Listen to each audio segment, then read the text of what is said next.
Brian Barrett signed in.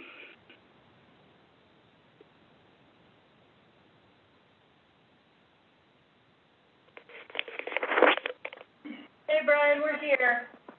Okay. Hi, Julia. Hey. Jacob. Robert. Yep, we're here. It's not quite time to start yet, so I'm going to mute the township phone, okay? Yes, ma'am. Cool.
Okay, it's 7 o'clock p.m. I'm going to call this meeting to order. This is the regular meeting of the Smithfield Township Board of Supervisors.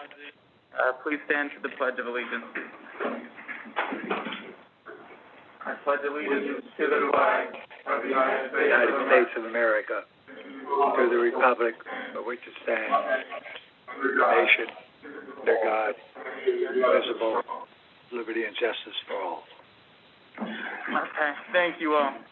So our first order of business is approving minutes. We have 4 sets of minutes from the January 20th work session, the January 26th regular meeting, the January 27th work session, and the February 9th work session.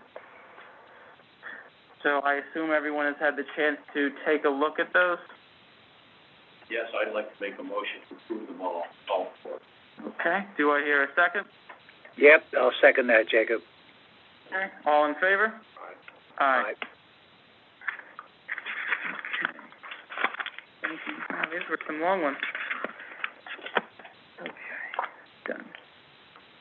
All right, next is public comments on the agenda. Anybody offer any comment on items that are listed or not listed? Only that I believe the representatives of Natural land. That'll be later when or if they come up. Okay, well, seeing none, we'll move on. We have no public hearing scheduled tonight. There was one initially supposed to be scheduled, but we have taken care of that for March 2nd in conjunction with our conditional use hearing for Water Gap Capital Partners, LLC. So, next item? That item was advertised today, by the way. Okay, excellent. So, without further ado, we have plans to act on, and tonight we only have one Smithfield Gateway Minor subdivision.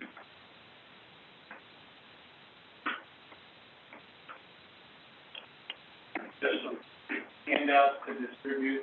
These are copies of what I actually emailed to everybody this afternoon after I got John's letter.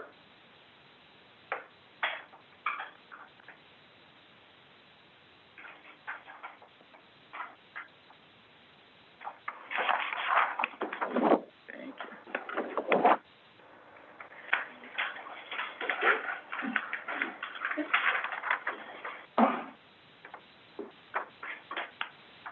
John's letter had 2 items that needed to be addressed on the plan. One of them was getting rid of a note that referred to what I refer to as the double triangle lot.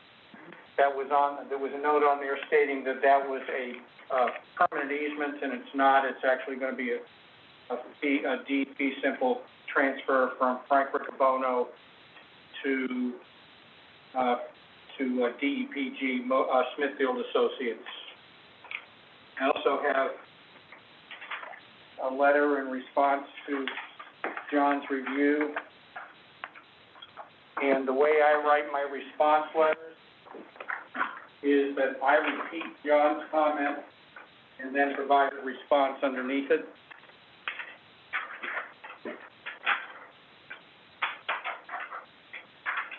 And in conjunction with that, they have an amended waiver request letter.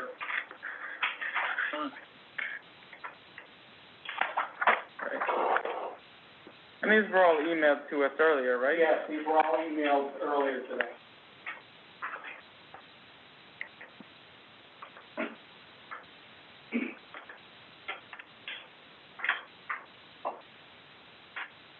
So as far as the plan is concerned, again, the only difference between the plan tonight and the one that John reviewed and the one that the Planning Commission had on the 11th of February, the note with respect to the easement, and also in the lower right-hand corner, I'm sorry if I was rather bold, but I added a note there with respect to the waivers. So if that ends up not being the case, the plan will have to be revised to reflect that. But right now, that note has already been added to the plan.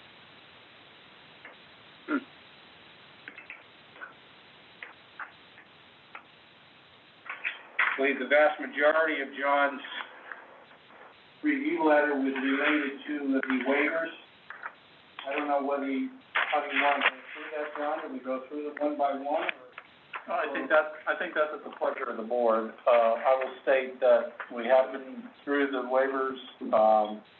The planning commission has, in fact, recommended the waivers that have been identified. Doug had identified, I believe, 2 additional waivers, which I did not think were necessary, and I said that it was necessary to request those, so he's eliminated those from his letter.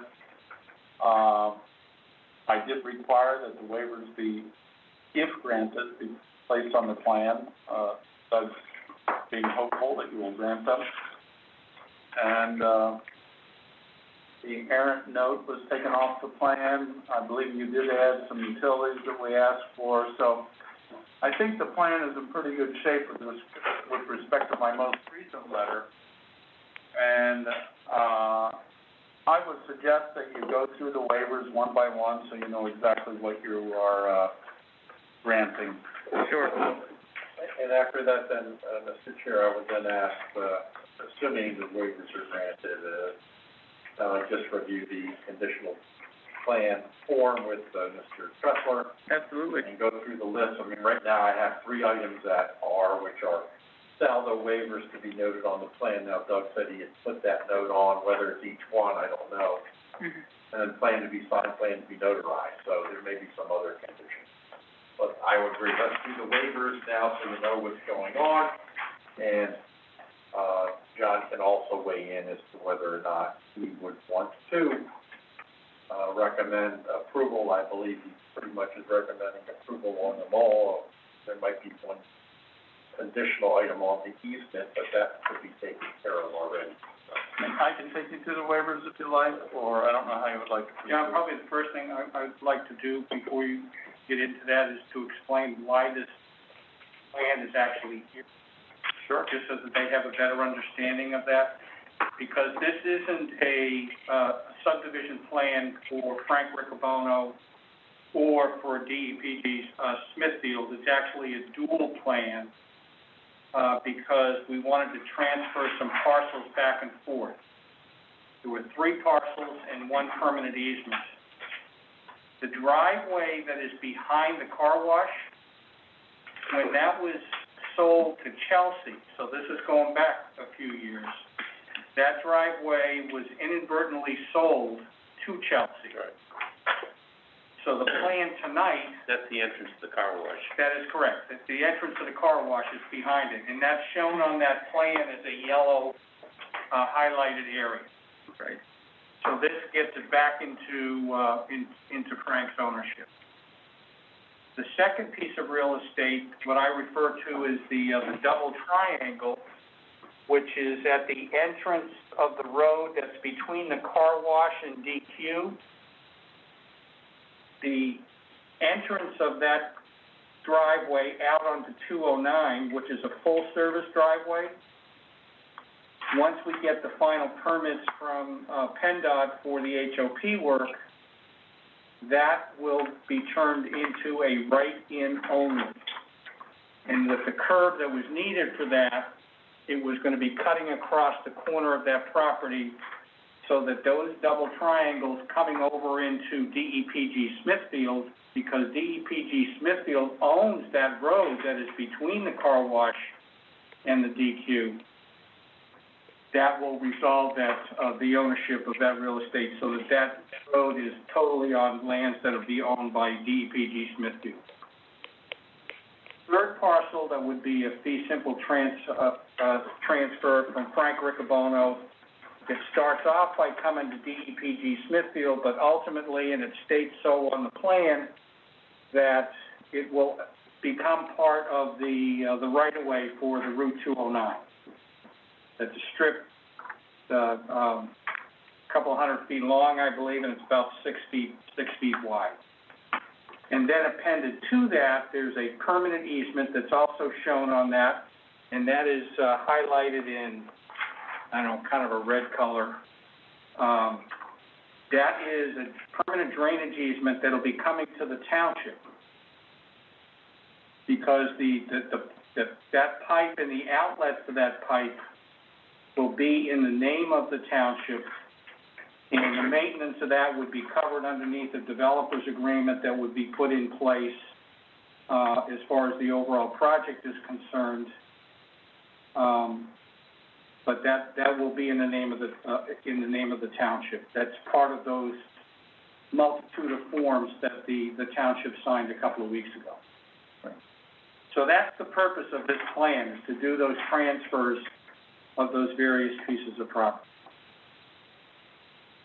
That's why the plan itself has actually got two signature blocks with the two separate owners. Mm-hmm. So with that background, then I'll let John go through the waivers.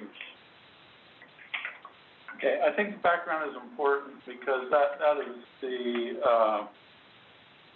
the preamble to all these waivers. As you now understand, none of these lots that are being created are buildable lots.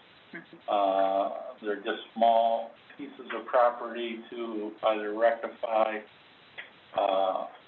perhaps a mistake in the past or facilitate moving forward with the overall gateway project with the transfer of small pieces of land.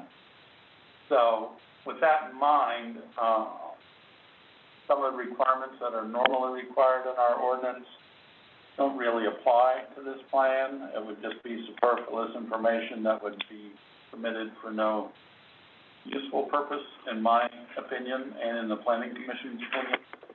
So that's why they granted the waivers. And with that understanding, let me go through with the waivers that have been requested.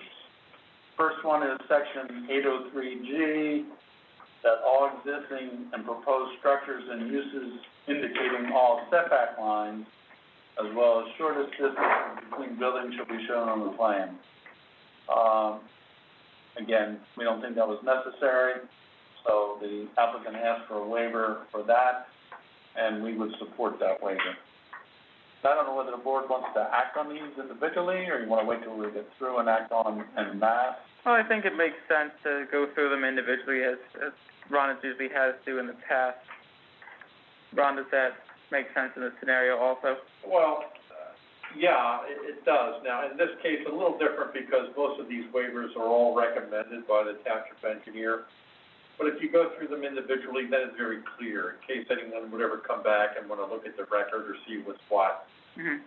You know, you have a waiver for, 803G, you have a waiver for 803H, you have a waiver for 803M, et cetera. Right. I think it's better to do it that way. Only gonna take an extra 10 seconds to do, so you can entertain a motion, if there's no further discussion, you can entertain a motion, take a second and vote on that first waiver. Well, do I hear a motion on waiver request 803G? Make a motion. A motion by Mr. Levenheim. Do I hear a second? I'll second it. Second by Mr. Barrett. Any discussion? Okay, all in favor? Aye. Oh, boy. The second waiver would be from section 803H. You're going to find that most of these waivers are from the same section, requiring just showing information on the plan. Second one is from 803H, requesting existing features, including streets adjacent to the track and all proposed parking areas, be shown on the plan. They requested a waiver. We don't believe that information would add anything to this plan, so we support the waiver. Any questions on that? All right, I'll make a motion that we adopt the waiver request 803H. Second. Second by Mr. Levenheim. All in favor? Aye. Aye. Next waiver would be from section 803M, which requires contours on the plan. Again, there is no grading being proposed, no change in the landscape, so the contours would probably just add clutter to the plan. the applicant has asked for a waiver, and we would support that waiver. Okay. Do I hear a motion on waiver request 803M? I'll motion. I'll second it. Okay, motion by Mr. Barrett, second by Mr. Levenheim. All in favor? Aye. Aye. Next waiver is from section 803P, and that is requesting that physical features such as, but not limited to streams, lakes, ponds, and drainage rights of way, including directional flow, all environmental sensitive features, be shown. Again, no disturbance is being contemplated. These features would not be affected, so in our opinion, there's no need to show them. So we support this waiver. Okay. Any questions? Do I hear a motion on waiver request 803P? I'll make the motion. Motion by Mr. Levenheim. Do I hear a second? Second. Second by Mr. Barrett. All in favor? Aye. Next waiver that they have requested is from section 803X. That is the location of buildings, towers, sewers, water mains, culverts, products or gas mains, fire hydrants, other significant man-made features. We did request that they show some of these features on the plan because we did think that they were involved in, some of the land swap. Those features have been shown on the plan, so while they haven't shown all, we believe that, they have shown what is necessary, and we would support, I think what would be called a partial waiver of this section, 803X. Any questions? I move that we, grant waiver request 803X. Do I hear a second? Second. Second by Mr. Levenheim. All in favor? Aye. Aye. Next waiver from section 803Y, it is similar to the one that you just approved. It is suggesting that they show the locations of septic systems, stormwater management facilities, similar features within 200 feet of the site. Again, we don't think that those have any impact on what's being proposed here. They did show the features on site that we felt were important, so we support this waiver as well. Would you consider this a partial waiver too, John, or not? I would consider it a partial. Well, no, this is for 200 feet, so I think this is a full waiver. Okay. Okay. Do I hear a motion on waiver request 803Y? I'll make the motion. Motion by Mr. Levenheim. Do I hear a second? Second. Second by Mr. Barrett. All in favor? Aye. Almost got ahead of myself there. The next waiver requested is from section 803Z.2, and that involves showing soil classifications, the hydraulic soil classification, and basically all the soil lines that you would normally put on a plan if you were providing E&S control. Since there is no development being proposed as a result of this plan, no E&S control is required, and we don't think the soils are required also, so we would support. Okay. Seems basic enough. I'll move that we approve waiver request 803Z2. Do I hear a second? Second. Second by Mr. Barrett. All in favor? Aye. Aye.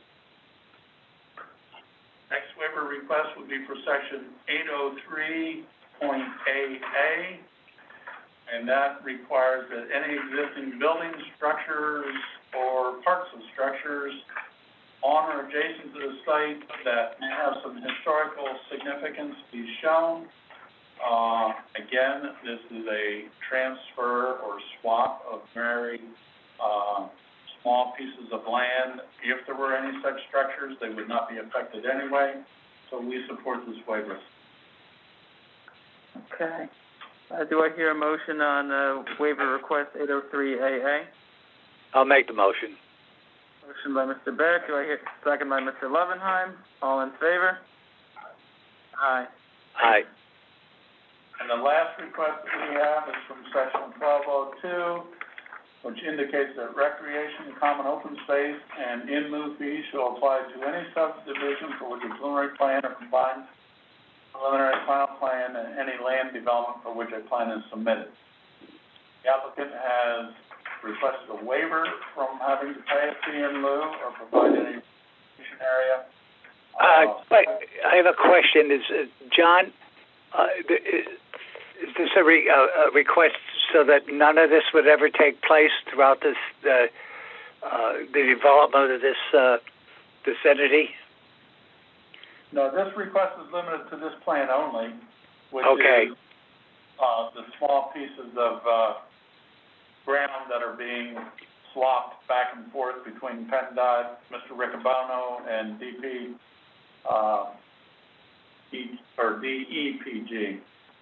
Okay, so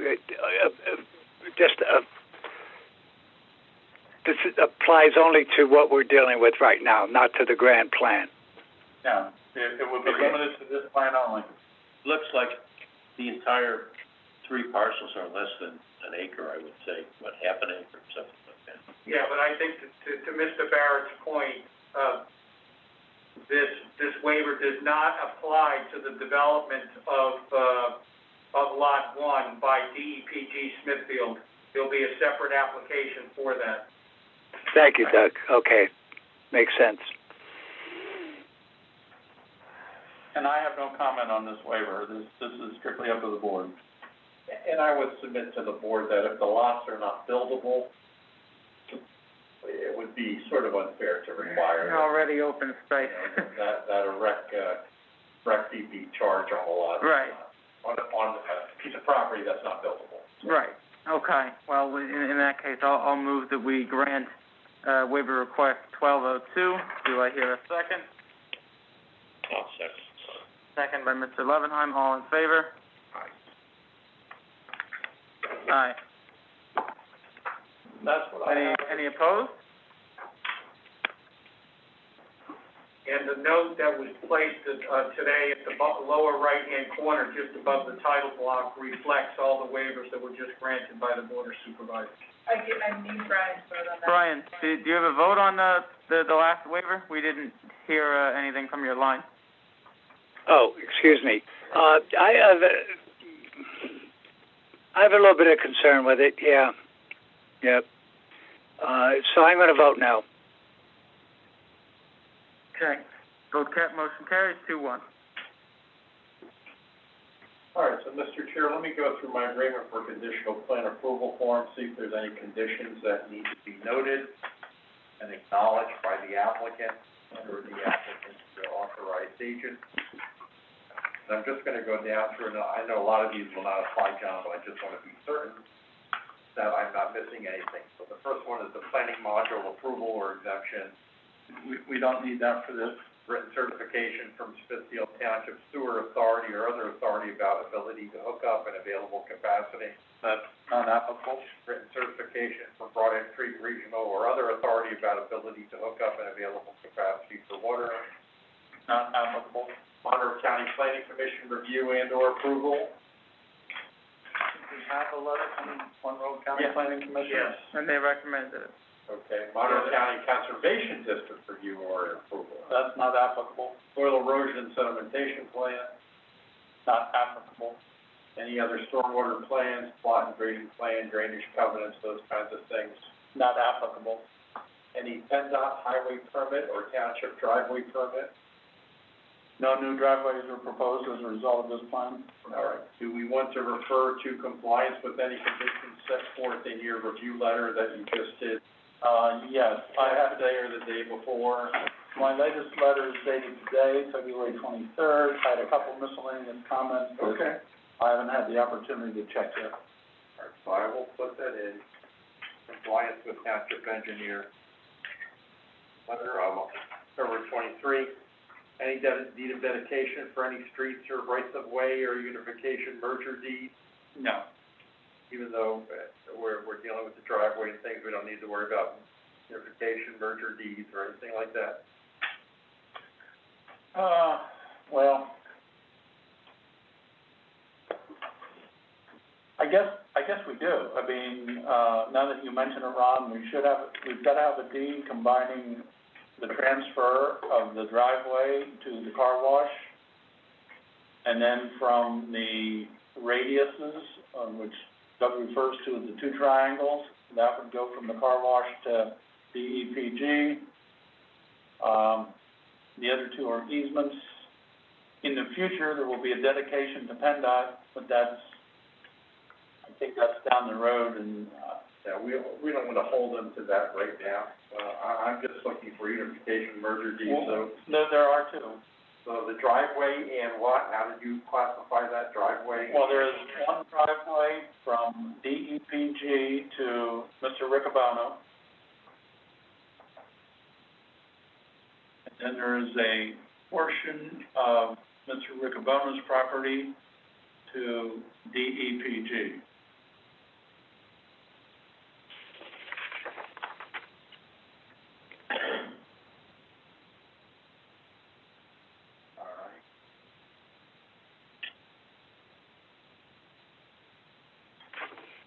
And we have those two. How about, and you talked about a grant of the easement for the right-of-way. We don't need to do that yet because we don't even know where that is. Is that correct? We know where it is, and it is going to have to be dedicated at some point. I have on the form grant of easement for right-of-way along, and it's blank. Well, there is going to be a grant of right-of-way along 209 to PennDOT. All right.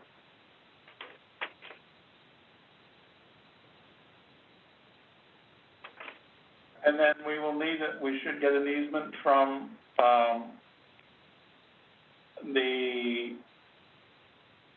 Mr. Riccobono to the township for the drainage easement.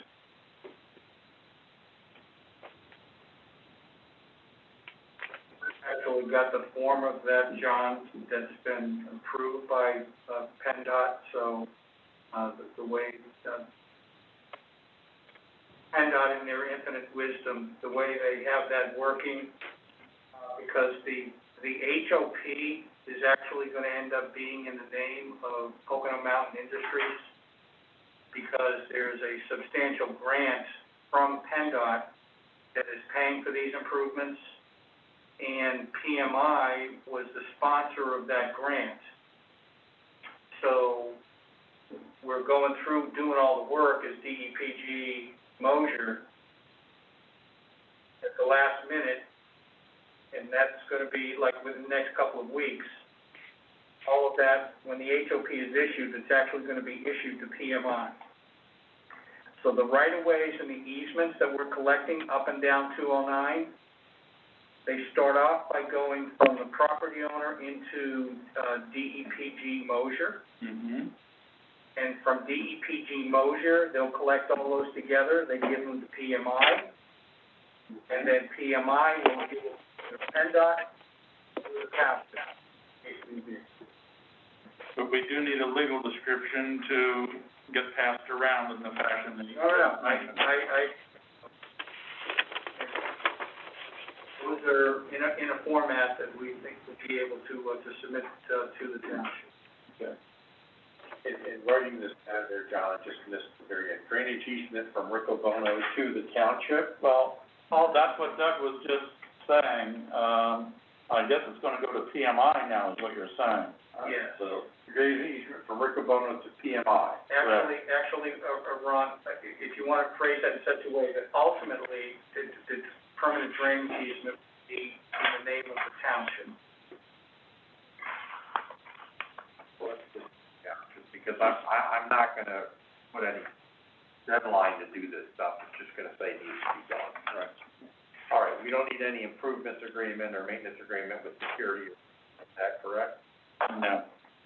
I already noted saldo waivers to be noted on the plan, I know that Doug has already put them on, but I've checked it all, so we're gonna leave it like that for right now.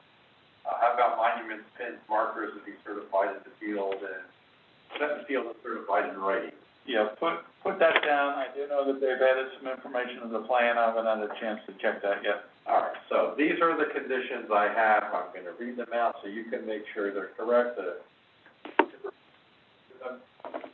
not gonna go myself and or Mr. DePietris to sign off. So we have the conditions.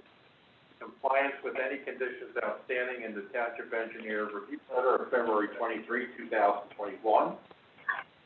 The unification and merger deeds driveway from DEP to Riccobono and Riccobono property to DEPG. Grant of easement for the right-of-way along SR 209 to drainage easement from Riccobono to the township. Monuments, pins, markers to be set in the field certified in writing by the applicant's engineer.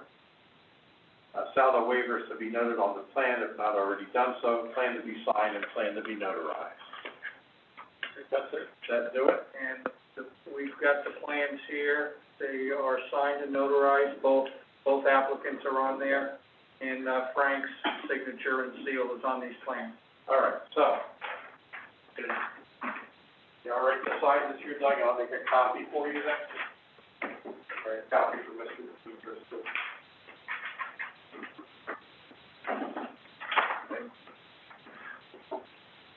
Just double check those conditions, I think I stated them correctly.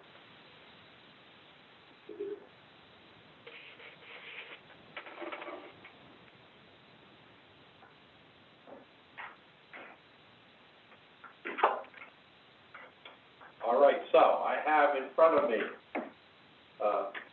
Supervisors, an agreement for conditional plan approval form with the conditions as outlined and which has been signed by the applicant. You are now in a position to take any comment if you wish, or have a motion second and act upon the conditional plan approval for this plan. Do we have, any discussion before I proceed to entertaining a motion?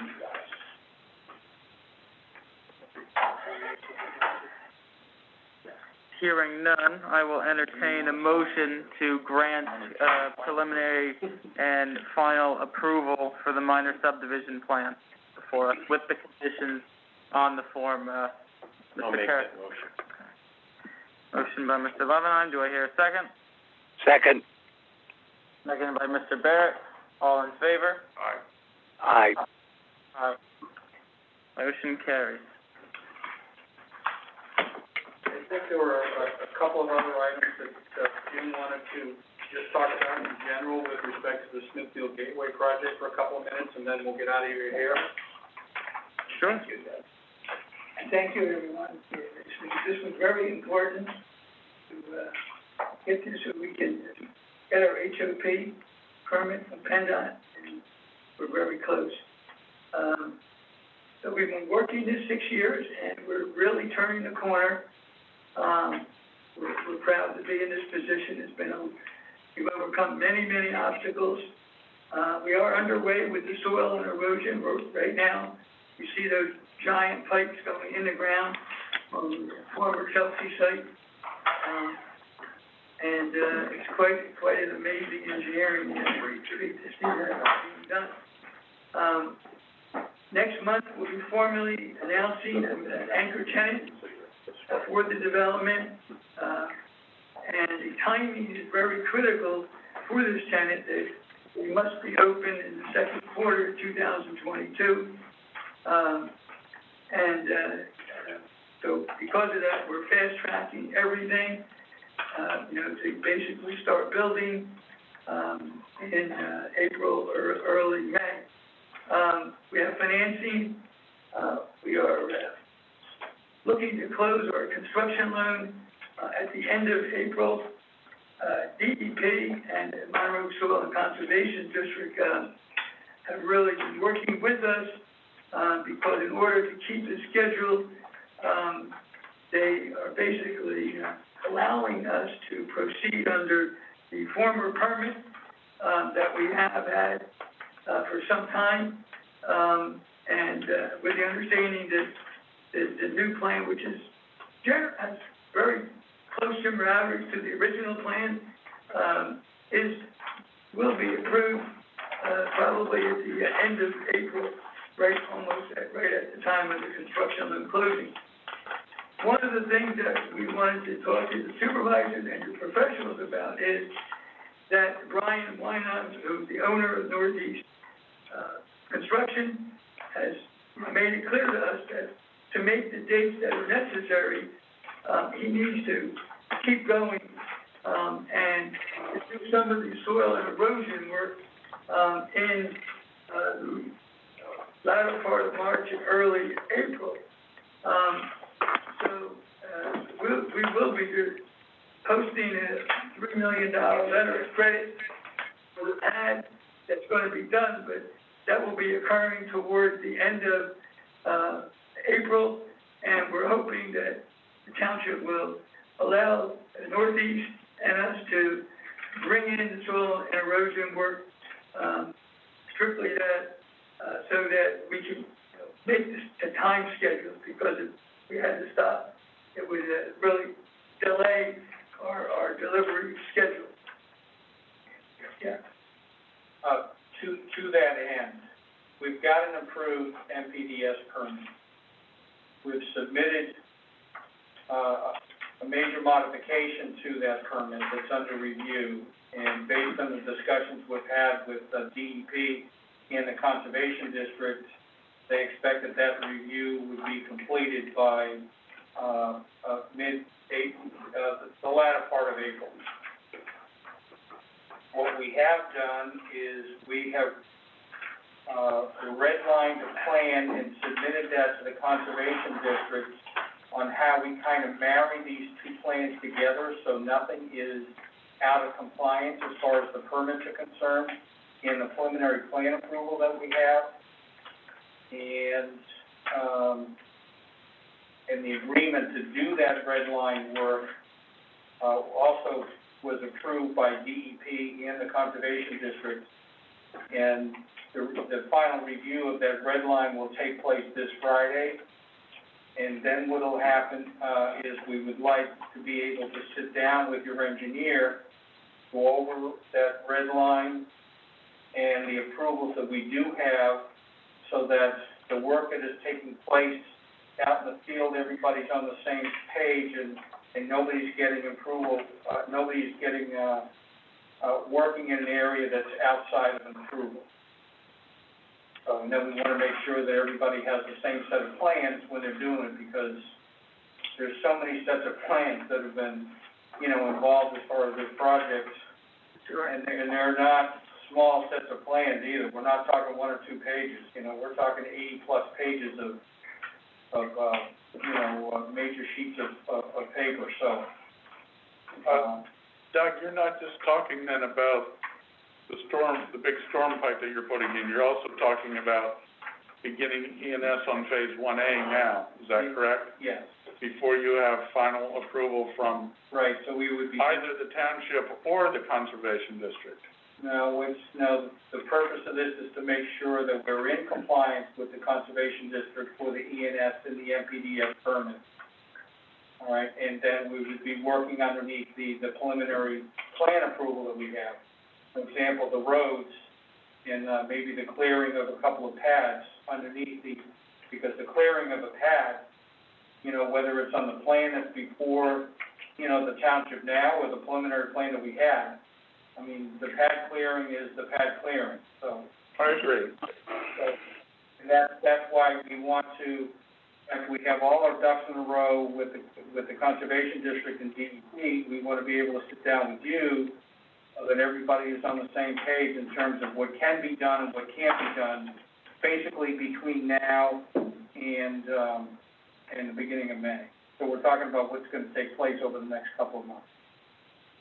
In my opinion, gentlemen, you'll need to respond to this. If we do not yet have a land development agreement in place, if we do not have performance security in place, then you may want to consider doing what sometimes is called an indemnification agreement or a pre-posting of security agreement, so that this work that's being done, which is not yet, again, on a filed plan, et cetera, that you may be able to be protected with respect to security and other agreements. So, Ron, that was a great segue, because that leads right into the letter that was sent by Mark Wolf to you back in Right. February. And I haven't really gotten a chance to read that in detail, but yes, and I just did an agreement like that for WINGAP, so, Okay, because I'm we've got, familiar with because that we've got process. a bunch of different buckets of money that is paying for this work. And all the work that's being proposed to be done during this first, this first portion of the work, that's sitting in a bank account that's under the control of Chuck Leonard's office. And it's fully expected that as we start, to ask for releases on any of that stuff, the township is gonna wanna, inspect that and say, yes, it's okay to release those monies in addition to. So you're saying conceptually what Ron is talking about Yes. is acceptable to you? Yes. But we're very used to posting, letters of credit for, site work. We have a bank that's, doing the site work for, first phase of 1A.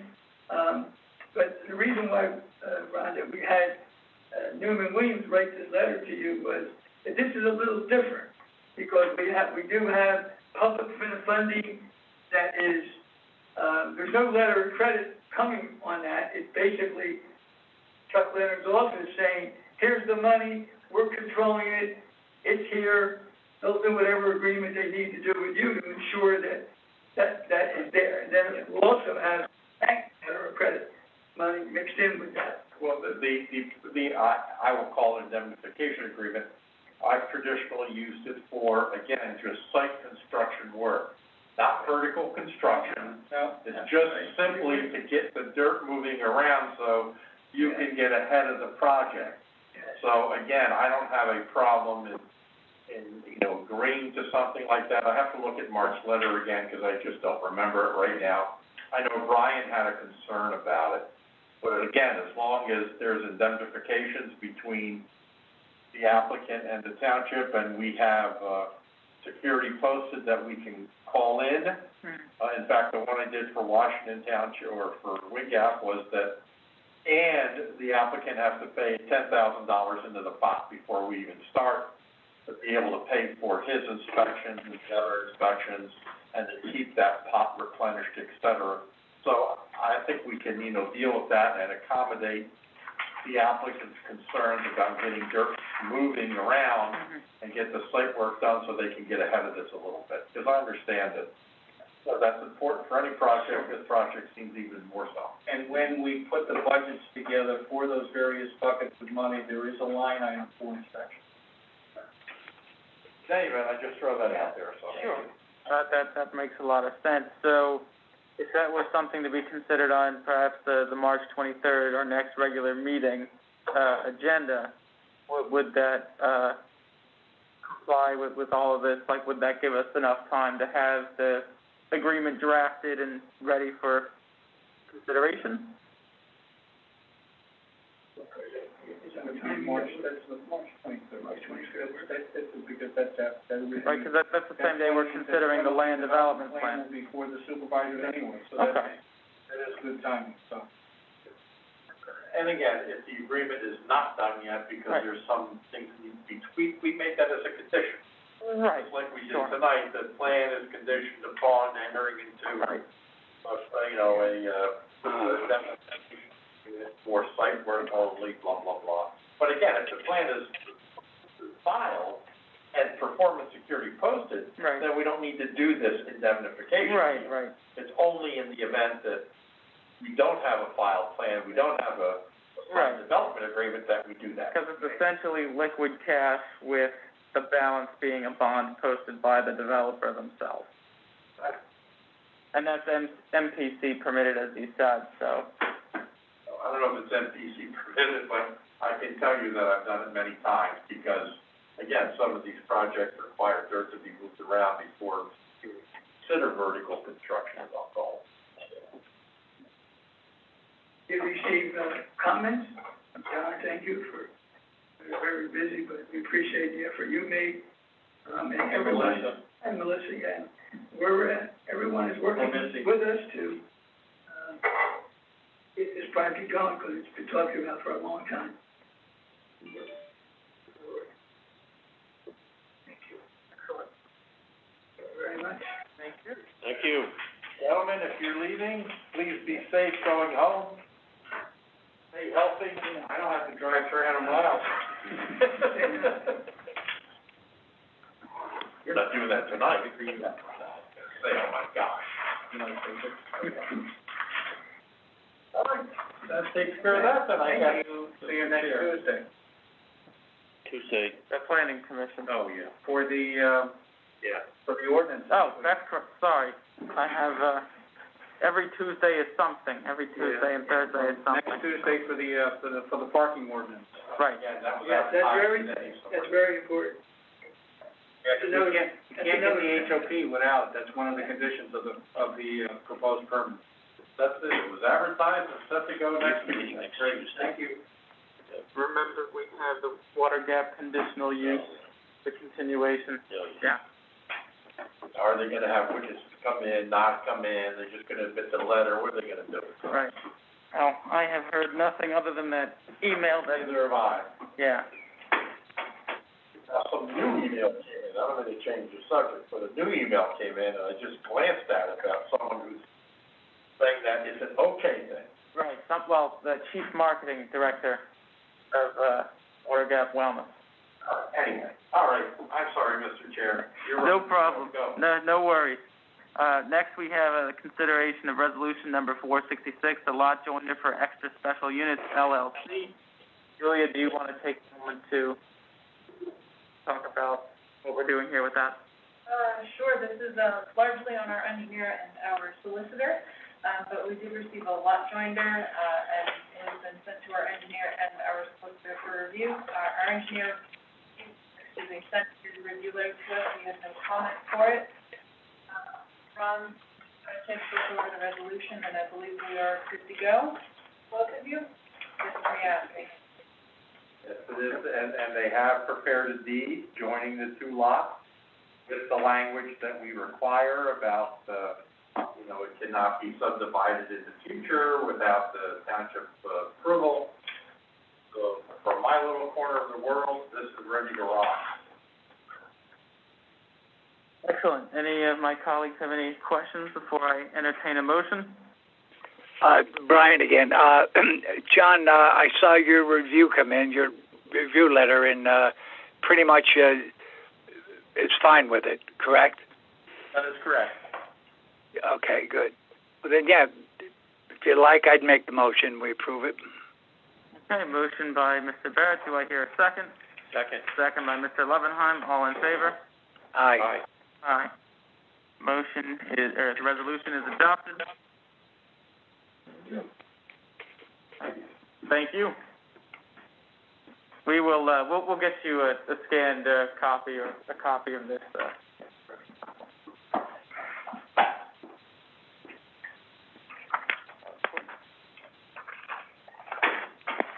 Okay. Next is consideration of resolution number 467, appointments of chief administrative officers for the employees' pension fund at the Pennsylvania Municipal Retirement System. Okay, that's what the is.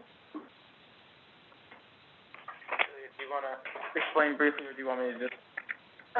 Do you want to take it away? Yeah, it's very, very brief. It's essentially something that should be done yearly, which is the appointment of those on the pension administration that enables them to sign the documents and work on the pension. In that case, it's Terry doing that right now, and Brian from the supervisor side. This resolution appoints myself as the chair of the board and to handle that, and then Terry as was in the past. So, anybody have any questions? Okay, do I hear a motion on resolution 467? Motion. Do I hear a second? Jacob, why the change, and why, what's the reasoning that I'm no longer to be involved? It's not that you wouldn't be involved. It's still, the township doing it. It's just with the changing of the chairs, that was the thinking in doing so. Changing of the what? Of the chair of the Board of Supervisors. Oh. technically this is something that we should do at the reorganization meeting, but we, did not. We missed it somehow.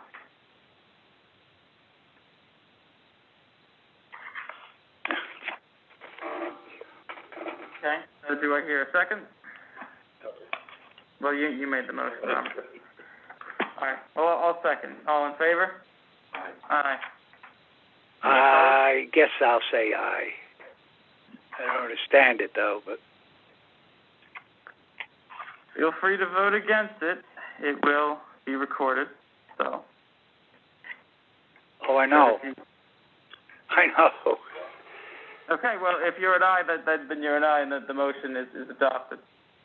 All right, so I'm going to vote against it simply because I don't understand the reasoning.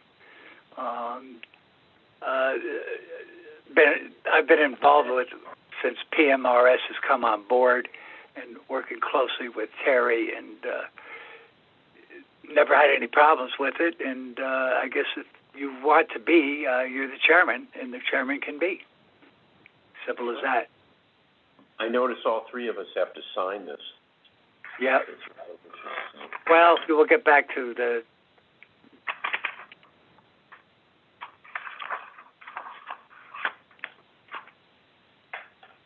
Okay, next, I think I have that over here, is a plan amendment, and that is, for last year's pension because, what is the reason? So,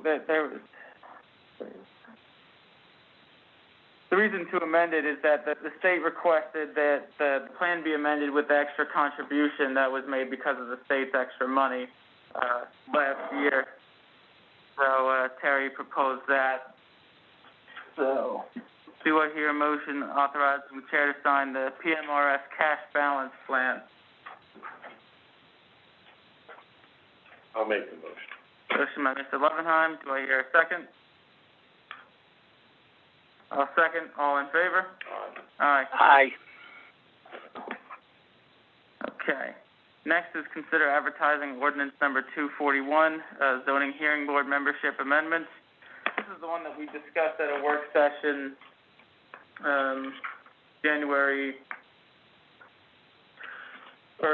February 9th? I think we spoke about that. Julia? Yes. I believe that is when we discussed it. Okay. Correct. Okay, and this is the one that we agreed to that, or at least agreed to considering, which is taking it from 5 members down to 3, which allows for an easier quorum and still allows for the alternate positions to enable us to conduct business if someone should be absent. I think we should also let it be known that the Planning Commission also addressed this issue, and they strongly felt that we should remain at 5, and I personally feel that we should remain at 5 also. Well, I was at that meeting, and they recommended it remain at 5, but no one could figure out where we're going to find the 5, and that seems to be the problem. Well, I think that's a good point, but they recommended 5, and I think that we have to do a little bit better in our recruitments. Well, we nonchalantly reach out, put an ad in the paper, and that's just not doing it. It's very, very important, zoning hearing board, very important, and we want to make sure that we have a good representation of our community. And I think 3 is just too low. Brian? Yep. The other suggestion that I remember was made was to make it 3 but with 2 alternates, so at least we had 5. And if one of the 3 wasn't there, we had other people. If we I agree with that, except, Robert, that if we had the 2 alternates, it would probably be in our best interest to make them permanent and put them on the board. There's no reason to have that, the alternate situation, if you have 2 people willing to do it. This is my feeling. And again, I've been working with the zoning hearing board for quite some time, and it works very well at 5. Well, I would suggest then maybe we table this and put an ad in and see if we can find any candidates. So far, Well, we I haven't. think at that meeting, Jacob mentioned a couple of things of let's get off of our comfort zone and look in other areas and with other groups and maybe see if we can recruit in that way. But yeah, to reach out specifically and see if we could get some people, residents, of course, of the township, that would be interested. And at least give it a shot, one more shot, and if it doesn't work, it doesn't work, and that's the. Well, I'm all for that. Give it a try. Well, yeah, hearing that, at first, let's table, the advertisement there, but let's also, let's vacate, the draft ordinance number so we also remain in order when we advertise any future ordinances, because then, it just helps the housekeeping. It would help, Lois and Julia keep their lives in order in terms of our ordinances. So let's, I'll move to table this and vacate that draft number.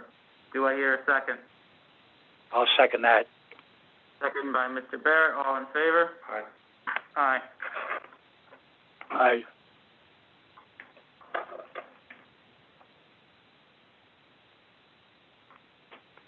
Okay. Next is consideration of requesting the Planning Commission reviews for the permit denial ordinance that we discussed at our work session on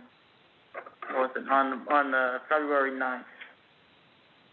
I submitted to you the proposed changes. Have you had the opportunity to look over that? I have not, but they are on my desk to look at tomorrow. As I was just telling Supervisor Lumenheim earlier, I sat and went through all my accumulated emails, and that was on my pack, and I will get to it tomorrow and then respond back to you so that you can still make, perhaps if you wish, the Planning Commission meeting of the second Thursday or some other day. Okay. So then, Board, if you would like to do that, we can plan to ask the Planning Commission to review that at their next meeting.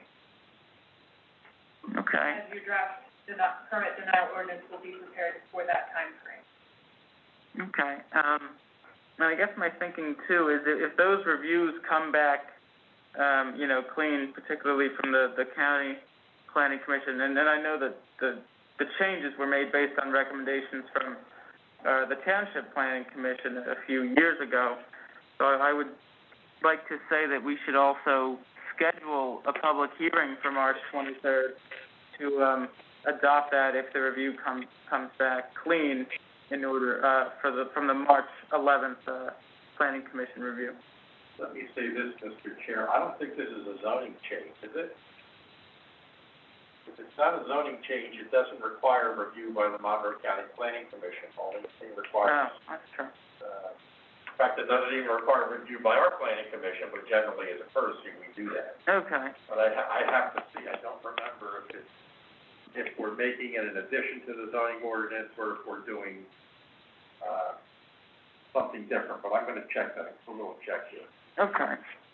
Well, either way, I think it would make sense to schedule it for adoption for the public hearing on March 23rd, since, Okay. all right, well, do I hear a motion to that effect? I'll make that motion. Okay, motion by Mr. Levenheim, is there a second? Yeah, I'll second it. Second by Mr. Barrett, all in favor? Aye. Aye. Aye. Very good. Next is considering, sorry, Julia. So then, just to confirm, that was a motion to send it to our Planning Commission for their review on their March 11th meeting, and to schedule for adoption at our March 23rd. That's correct? Okay. Yep. Okay, sorry. So next is considering approving up to $1,100 for the batting cage at Waterfront Park. This is as a result of some meetings that we had last year with Cam Huffman, one of the coaches and active volunteers with East Stroudsburg Little League. I understand that Cam is on here and he can explain this a little more in depth than I could. I did not play baseball, my brothers did. On his team. Hello? Hi, Ken, we can hear you. Oh, okay. Yeah, this we've been trying to get for quite a few years now. We have close to 100 residents that use Waterfront Park for the intermediate division, and we don't have a place to hit before the game, except on the field. And usually we're doing field prep to get the game started. So what I was proposing was a simple construction, something that if it's damaged, it can be replaced easily. If you go with a metal frame, if something gets damaged, you have to buy the whole kit all over again. So if we go with 6x6 timbers at the corners, we can just use galvanized cable around the top, and then the net, you can use carabiners just to hook it on the net, and then attach it to the cable at the top. Other than that, at the end, we could push the net to one side, so it's out of the way. And then your guys, if they come through to mow or weed whack or anything, it would be out of the way, and it wouldn't get damaged from that or from animals that are running through. Other than that, it would just be a big benefit to the kids in the league if we can do that. Brian Barrett, the field is used pretty much quite throughout the year by the season by FC Pocono, and of course that's a soccer organization. What are you thinking? How many days a week or evenings, or what's your schedule? Well, we're over there pretty much from March to October, but this would be down closer into the corner where the baseball field is, not up top where the soccer field is. Well, it's all soccer field now, I hate to say. Pretty much, it's grown so much. It used to be, there was a little diamond there, and baseball was hoped to be introduced to be played there. It never came off, and there ago it was just taken over mostly by FC Pocono. And we've been there for 12 years. At least I've been involved for 12 years, and we've used that field every year. Do you know where that is back in the corner? The corner of the major field at Waterfront. Yes, we have a fence around the field, and it would be right alongside of our fenced area, right behind one of our dugouts. Brian, there's a soccer field in front of it, but as far as I know, it's a dedicated baseball diamond with a bleachers and a concession stand. And are we talking about the Little League field? Yeah. At Waterfront Park, yes. The Little League field back the road? Correct. Oh, I'm sorry, I totally misunderstood, because there used to be a backstop in a little baseball field at Waterfront. Out front. Yeah, you got it. Oh, no, that's sure. That's good news. We may even have one. I mentioned this to Julia. At one time, we had a backstop down at Menacing Park. And for a number of reasons, the major reason was every foul ball that was hit usually ended up in the Broadhead Creek. And that kind of discouraged play down there. And it went away, but I think we salvaged that thing. We'll take a look and see. And maybe we could save some money and work with you on that. Well, that's the backstop. This is a nylon net. It's not rigid, so that it can be moved easily and be stored out of the way. It's a batting cage. For a batting cage, yeah, it's 35 feet long, and it's 12 foot by 12 foot. Okay. Did you have a similar one down on East Strasburg at one time? Yes, we have one at our Conowallick field, yes. And that's a 70-foot one.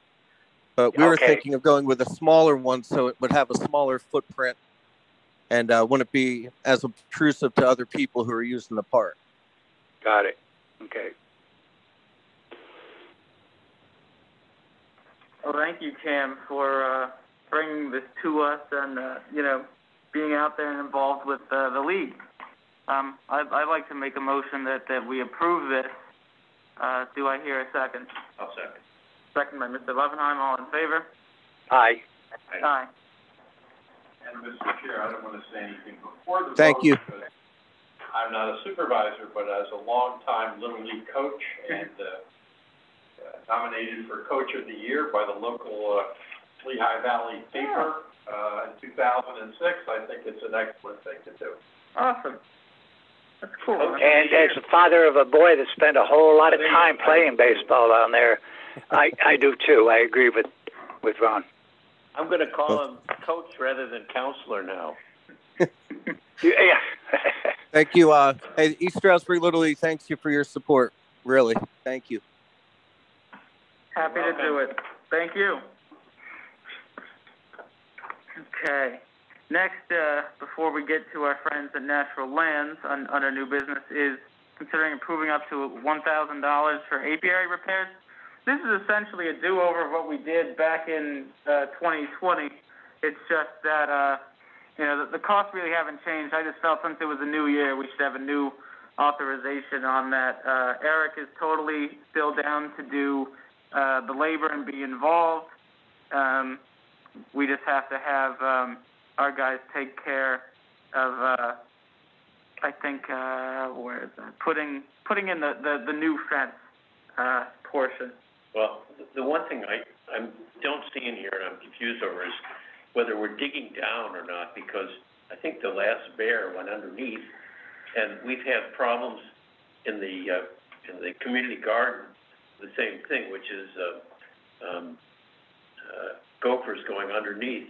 And I don't know what the situation is there now, but it seems like we've got to do more, which is maybe go down 3 feet or something with your fence or concrete all around that area to stop varmints from getting in. I think 3 feet might be a lot, but yes, I think Eric's idea is to dig it down at least a bit, because he mentioned, because I pulled this from the same email from 2020.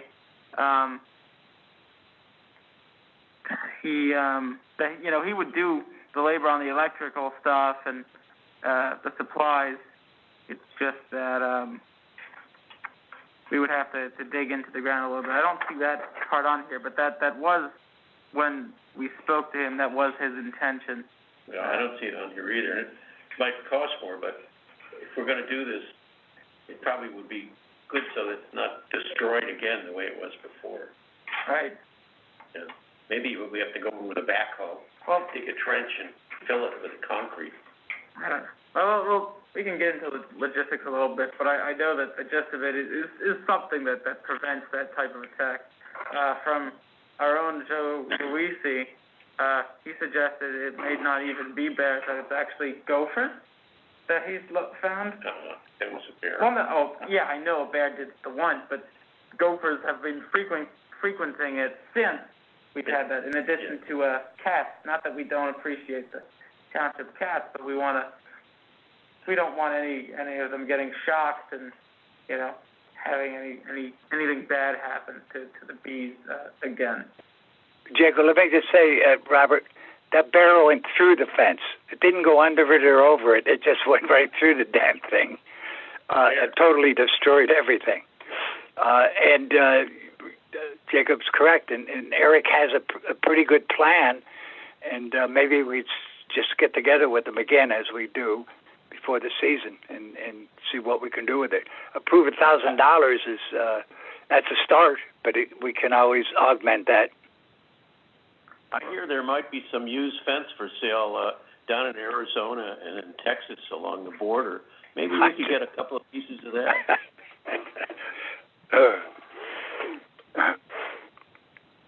Well, and another thing is, I think, didn't we get involved? We hired somebody to come in when we did the fence, when we reinforced the fence for the garden. And they were the ones that said that we had to go down. and they thought if we went down, I think it was 1.5 feet, maybe even 2, and then almost took a right-hand turn underneath the ground and make a run of about 1 foot. That should stop all the groundhogs, but of course, it looks like it hasn't. Right. Okay, well, hearing all that, do I hear a motion to approve up to $1,000 for apiary repairs? I'll make that motion. Motion by Mr. Barrett. Do I hear a second? Second by Mr. Levenheim. All in favor? Aye. Aye. And Jacob, Eric's still with us, then that's good news. That's good news. Yeah, I'm not sure if he has that job in Philadelphia, but I know that he is still committed to it, so that'll be great. Amen. And I know he still does the beekeeping stuff. At this point, earlier in the afternoon, we got notification that Kate Rahman and Ann Hutchinson were planning on speaking to us about the open space initiative, and I see that they're here with us on Zoom. I don't know much about this, so I'm just going to hand the floor. And Louise Troutman is also here. Wonderful. So I'm going to throw the floor to you folks so I don't mess anything up. Hi, guys. Hello. Hello. Thank you for joining us. We just wanted to check in and review the progress that we had made together in 2019 and see if you had any questions about next steps. So back in 2016, September 2016, Resolution 392 was passed. This passed the referendum and for the $2 million bond. Then back in April, we all worked together on the Places at the Heart event. We brought the community together, had a public consensus building exercise on what places in the township were most dear to people and most important to protect. We used that exercise to develop criteria and then worked with the township to establish the Open Space Review Board. So that's kind of just to remind everyone of what we had been doing in 2019, well, from 2016 really up to 2019. And we wanted to check in and see how you were doing, if you had any questions. Would you like any additional assistance? Well, I have questions which Louise is familiar with, and also the review board, which is what's the method we should use for acquiring what we need to? I think the consensus has been that the areas we want to protect the most are the streams and the stream beds that go through the township, and there's really 4 or 5 streams that we're talking about. I think that's priority number 1. And what I've been saying is that a lot of that territory could be probably acquired without paying for it. The owners can't use it because of the setbacks that are required. They're paying taxes on it. There's no utility. And I think we stand a very good chance of convincing most of them that either through easements or dedication, we could take back a lot of this. And there are a lot of costs associated with it because you're really doing minor subdivisions, I guess, to create an area that's deeded to the township. So, and a lot of legal work. It's a lot of surveying. It's creating appraisals. If for no other reason that they may be able to get tax considerations because of what they're giving us. So I think we could probably do it for a lot less money than we thought of originally. And the question then becomes, well, how do we get less? You know, I mean, that's not usually a question asked by anybody in government, but in this case, it just seems like, I don't know, maybe it's $300,000, maybe it's $500,000, whatever it is. It's certainly not the $2 million that was authorized. So we don't really know how to proceed with this, and we need your advice. May I ask who's speaking? Is that Brian? Yes. Oh, so just a few quick. Hey, not to interrupt you, that was Robert who was speaking. Oh, sorry, Robert. I just wanted to be clear. You're all, sitting quite far back from the camera. So just a few quick comments on this strategy that you've just discussed. It sounds like there needs to be a discussion about what kind of amenity you would like. If you would like a township park where you could maybe have recreation facilities like swing sets and things like that, it's going to be difficult to access these stream corridors. Sometimes stream corridors go through people's backyards. Where are your residents going to park to access that land if it's going to be an amenity for them to use? Do you see people hiking through there, or are you just interested in preventing development? If it sounds like your riparian buffer ordinance is already in place.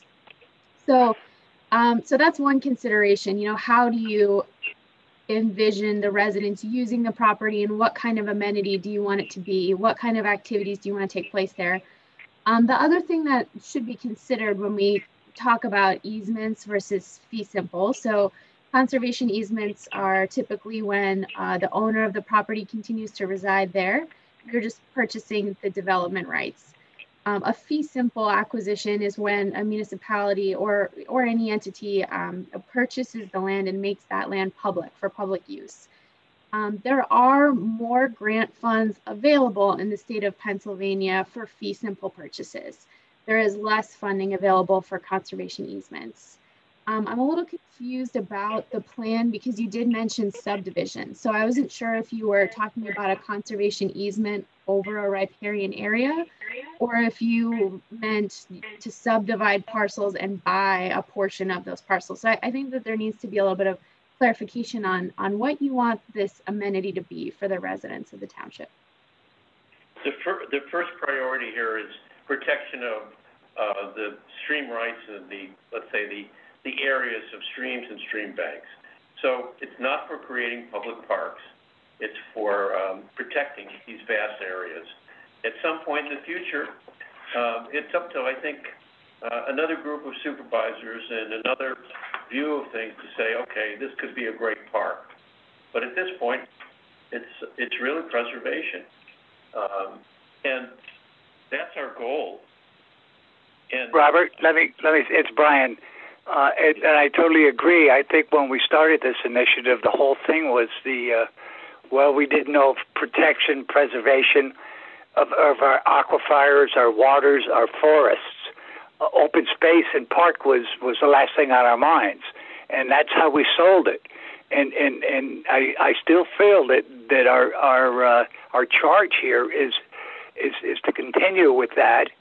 And with that theme, and look to see where we could best protect our water, keep our clean water clean, keep our creeks flowing clean, our forest from being knocked down, built upon, whatever. But the idea was that we thought we would go through the whole process of trying to find out what were the best areas to go to that had, number one, the best bang for the buck, if you will, and that if this was purchased or an easement was arranged, it would be a great way of protecting the aquifer, the clean water in that area. I agree, but where my thinking has changed from what we originally passed in the initiative was to say that I don't think we have to buy a lot of land. I think we can acquire either, as I say, easements or by direct donation, a lot of this, because nobody that owns it can use it for anything, and they're paying taxes on it. So rather than borrow $2 million and have to pay the interest on it, which is obviously going to be paid by the citizens of Smithfield, it seems like we could get away with a lot less And that's why I'm trying to figure out how do we do that? Rather than going and looking for grants, which we can't do until we know what we want. We need money to start this process. And most of it is money for acquisitions, for subdivision deeds, you know, on and on. But it's certainly not the $2 million we had anticipated. That's why I say I don't know if it's 300,000, 500,000, but it's somewhere probably in there where we could do an awful lot for less. And I don't know how we borrow that. I don't know how we borrow less. That's really the question. Well, you're not required, you know, by law, you're not required to float the entire $2 million at any, you know. The $2 million was a cap.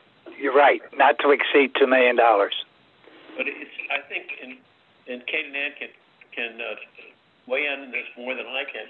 It's difficult to borrow a smaller amount just because you can't float a bond for what, 300, 500,000. I don't know what we do.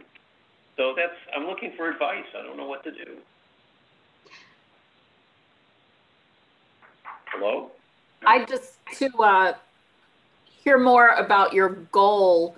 Do you see the township then owning these riparian areas, or would you prefer to have them solely under conservation easement, and then your obligations would be enforcing the easement, or if a land trust held it, they would have to enforce? Well, Ann, as I've been saying, what the review committee has really come down to is we have Marshall's Creek, we have Broadhead Creek, we have Sambo Creek, we have Shawnee Creek. Most of what we're talking about is either along those creeks or nearby. And I think we stand a very good chance of convincing landholders to either give us easements or give us donations of the land so that we don't have a cost in buying it. And if it's an easement, sure, we have some let's say, enforcement issues, but I don't think they're big ones. I'm looking for a way to do this on the cheap, okay? And I think we can do it rather than spending a lot of money acquiring things, which was the original idea. And so, I mean, we seem to be going around in circles. I'm looking for a way to say, how do we get that money? What do? Do we borrow it? I can't think of getting grants for it because you can't get grants until you know what you want the grants for. We've got a lot of work and a lot of money to put in surveys and legal fees and so forth until we even get to that point. So what do we do? So the other issue with the grants is that there really aren't very many grants to establish conservation easements. And the conservation easements are much more complicated than fee simple acquisitions. They're more expensive to set up as well. So even if a landowner is willing to make a donation, it's still between, I would say, $12,000 and $30,000 worth of work to set up those easements and then monitor them. So a land trust would have to, or the municipality would have to monitor those easements in perpetuity. But that's what I'm saying. Maybe we need 300 or 500,000. But how do we do it? Mm-hmm. We need money. That's true to do this. But how do we do it? Do we go out and try to have get a bond for raise a bond for 300,000 or 500,000? I don't think we can do it. I think it's too small. That's what I'm asking. And Robert, it is difficult to appraise part of a property. I mean, you can't. It's very difficult to say we just want an appraisal for an easement. You're going to have to draft a summary of restrictions. You're going to have to provide maps of the area and have willing landowners. Is there a group, a contingency of landowners who have said that they are willing to establish easements? That would help you estimate the cost, but having those landowners come forward and be willing is a huge part of that, and doing the work you would need to do to establish those easements. But you're not answering my question. How do we raise the money to do all this? That's what we're looking for. Well, if we had $300,000 sitting here, we could start tomorrow. Well, I mean, you have a voter, your population voted in favor of the bond issue. So, I mean, you can go to a lender and see if you can borrow a smaller amount, but the voters spoke and said they wanted you to encumber debt up to $2 million to preserve open space. Yeah, well, I don't want to encumber the voters, all right? I don't want to have the voters in this township be paying a bond that's worth $2 million when they don't have to. That's what it comes down to. Robert, simmer a little bit. I understand your concern, and believe me, I think that we're addressing it, but believe me, I don't want to spend $2 million either, and I don't think Brian wants to either. All right, well, I think we're going around in circles here. Oh. So I have a question. So say that we find a piece of property and it costs us $350,000 to buy it, and we go and we get a bond, and we had a bond for $300,000. We don't have enough money. So then what do? Do they go back and try and get a second loan for X amount of money again, and you just piecemeal this thing up till $2 million? Is that generally how it works?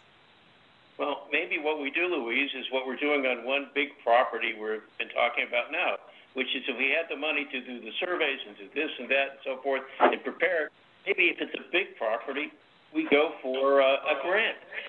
But for most of the stuff, I think we can acquire it without having to go through that process. I think it will either donate it to us, or we can get easements on the portion of the property that we're interested in.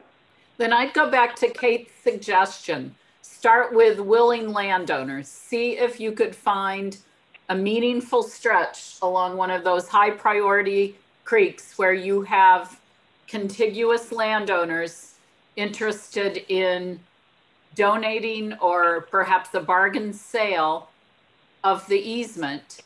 And if you know you have those willing landowners, then it's worth your while to get appraisals and figure out the exact cost. And maybe it's 300,000, maybe it's less. I'm not familiar with a township that has used referendum or that has purchased that narrow a strip. I know a very rural township in Bucks County that has taken homeowners' land in developments, but they do allocate a pretty sizable portion of their budget to enforcing those restrictions on the land, and they've pieced together a greenway. And then I know a township that is paying landowners who wish to donate conservation easements in very rural Newland Township, Chester County, where 60% of the township is preserved. They pay the direct costs of the conservation easement preparation. But in your case, your landowners would not get a charitable deduction because the land, quite frankly, has very little value. Well, they still wouldn't have to pay taxes on it every year, would they?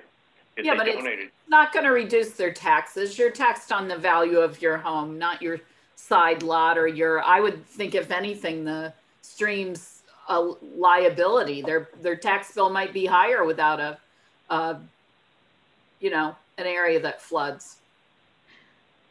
To further that point, Anne, the township already has a very strong riparian buffer ordinance in place.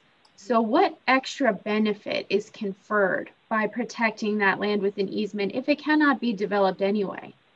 So to Anne's point, it doesn't, that portion of a property is not going to have that much value because it's not very developable because of your great riparian buffer ordinance that's in place. So, if you're trying to protect water quality, are there parcels in your community that have not been developed yet that have water running through them that you could purchase outright or put a conservation easement on the entire parcel so that you would enhance water quality by protecting areas that have not been developed or disturbed at all. Correct. It has very little value to the landowner. Right. I think one of the points also is that we're not, looking for sizable land acquisitions because we haven't completed the parks that we have now, and there's grants on those, and we're looking forward to completing those over the next several years. So we wouldn't want to indebt ourselves and indebt, the township to the tune of $2 million. So I guess our question surrounds, what precludes us from getting $1, paying people $1 that voluntarily want to have an easement on their property for the purposes of limiting that kind of development. Is that something that would actually cost us $12,000 or $13,000? I mean, I wouldn't be certain of that, and I think that's more where we're looking at over the next few years at least. So I don't know that everybody is clear with a conservation easement that it's not the same as just buying it fee simple. You as the township, if you're going to hold that conservation easement, you have an obligation from now until the end of time to monitor and enforce that easement. So if you buy little piece parts, you're going to be out monitoring little piece parts, making sure that the neighbors didn't start dumping their grass there, or that they didn't start mowing into your easement. It's a lot of effort to maintain and monitor a conservation easement. And that's why you'll see that land trusts don't buy little piece parts. I like what Kate was suggesting, and that, to go for a greenway. That's fine if we have a bigger plan in place, something in mind like that. But otherwise, you should be looking, I think, for larger parcels, or you should be looking for fee simple. We buy it and you own it. End of story. And you can do what you want with it. Sure. So, but nothing, if we had voluntary landowners that, said, if you give me $1, you can take, my small,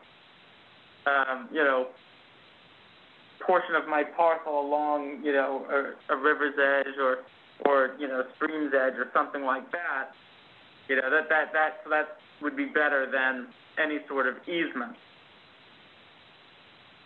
Yes, well, you're still going to own it though. You would own it, so I don't think it's better, because then the township owns that piece of stream that may or may not be connected, and you just said you didn't want to own more land. Well, I mean, we're not opposed to, I don't think we're opposed to owning land when it's small, but I don't think we're, right now at least, I don't think we're going to be buying hundreds of acres that is already, undeveloped, at this point. I think that we're looking more toward, what can we accomplish in the near term without borrowing an extensive amount of money. Well, one thing you touched on and Louise touched on is if you have landowners in the township that own critical pieces of property from a water quality standpoint, the township could pay for those conservation easement direct costs. And that's what this rural community I've worked with for years has done. They're lucky enough to have landowners who are conservation minded and willing to donate the development rights.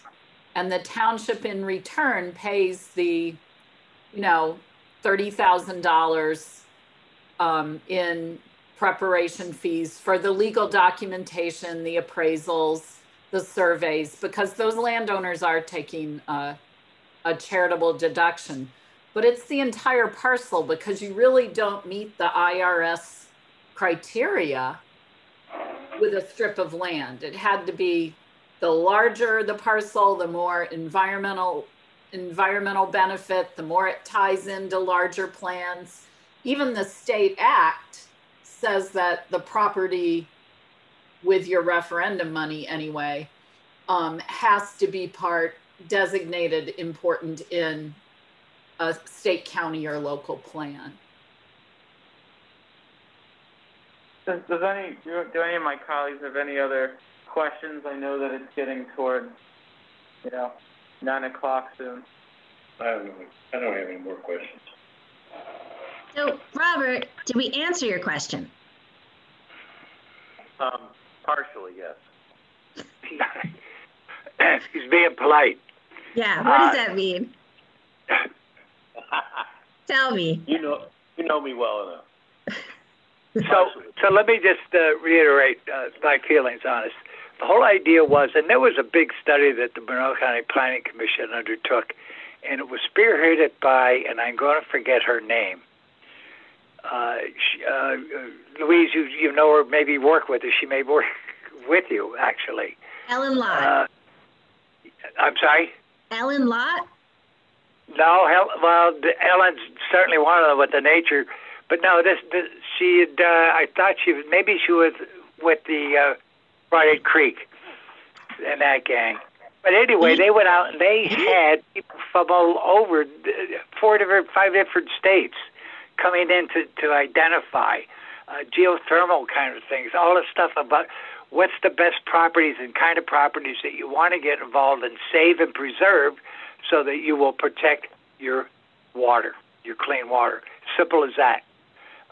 And ergo the resolution passed, and here we sit with up to $2 million opportunity to take out a bond, and actually the whole plan would be so much that not the township would be paying for the whole thing, but it would be distributed amongst our taxpayers. And I think we said that it would be a minimal of like $28 a year, prorated. But again, the whole idea was to do something that would preserve and protect forever our clean water, our aquifers, our streams, and our forests. So I don't know. We're looking at a property now up on Fawn Road. It's a gorgeous property. It has the Sambo Creek that runs right through it, but that Sambo Creek ends up in East Rosberg, actually, and but it does run somewhat through Smithfield Township, and we're taking a look at that. And but I don't know. That's buying a big chunk of property. But my vision, at least, is we're not looking at open space and recreational stuff. That'd be the least that I'd like to see happen, no matter what way we go. And having said that, we wouldn't be putting parks there or pathways. It would just be land that was there to preserve and protect. I think you have to look at it from your residents' view, from your taxpayers' view too. They're going to go, what did you buy with our money? So if you buy something like that piece on Fawn Road, you can go, we bought that.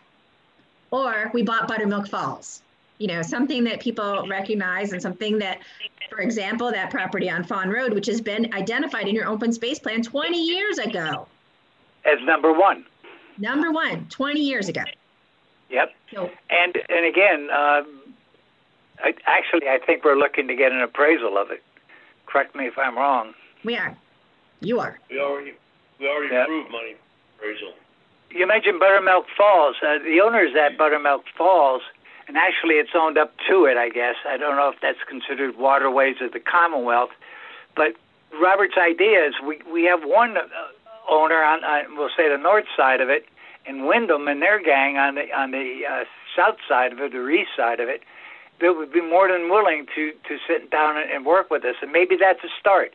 It takes us down to Buttermilk Falls Road, and then who knows what happens when you go down that creek. But it might be something that we start with. And Robert, I think we talked about this before. Maybe we could open up a discussion with the Wyndham people and Ken Schuckman and his group. Already open, and they're already interested. That's great to hear. So that's a start, and that's significant, because those waters are, I consider them pristine, and eventually they end up in the Delaware River, or in the Broadhead, and then the Delaware, and they just flow through some pretty nice areas of Smithfield Township. well said. I think that's definitely the direction that the board would like to take. So unless there's anything really pressing, I'd like to move forward so we can pay our bills and adjourn tonight's meeting. But I thank Kate and Ann and Louise for all being here to speak with us. Thank you for joining us. Yeah, thank you. Thank you very much. Thanks for having us. See ya. Bye-bye. You're my fourth Zoom of the day, so I'm going to drop off. No offense. Oh, God. What a world. Let's pay some bills, Jacob, and get us out of here. Yeah. So our sets of bills are from February 3rd, February 9th, and February 17th. That is that's from the aggregate $124,787.97 for the general fund, and $23,876.71 from the highway fund, for a grand total of $148,664.68. And I'll remind everyone that is all of February's bills combined. That's good. Thank you for that clarification. So I'll make a motion, we pay the bills. I'll second. Second by Mr. Levenheim. All in favor? Aye. Aye. Very good. All right, does anyone have anything before I proceed to public comment? I don't. Nope. Nope. Okay, there is no public in the room with us, and also none on Zoom. So, with that said, do I hear a motion to adjourn this meeting? Motion to adjourn. A motion by Mr. Levenheim. Is there a second? There's a second. Second by Mr. Barrett. All in favor? Aye. Aye. Done. We are adjourned at 8:42 p.m. Let me stop the stream.